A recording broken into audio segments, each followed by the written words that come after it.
भजनामध्ये काही प्रासंगिक काव्य गावं सांप्रदायिक भजनाचे बाबा त्यांचा अनुभव आहे जे जयदास महाराज असतील किंवा इतर शेवटचा अंतर्गत लिहिलेली असे काही आहेत.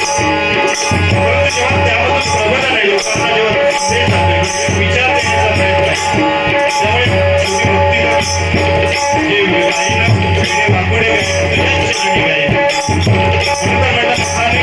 जेव्हा काम असेल तेव्हा माझा भजन पेटी वाजवतो नाम घेण्याचा प्रयत्न आहे.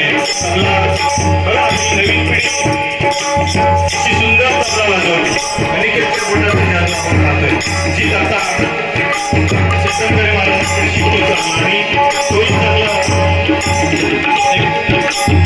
नवीन वादक म्हणून पुढे येतोय. या मुलांना आपल्या बाबा आपल्या लोकांच्या आशीर्वाद मैदानाच्या बसण्याला खूप आवडते की जेव्हा सांप्रदायिक मंडळी जेव्हा आनंदाने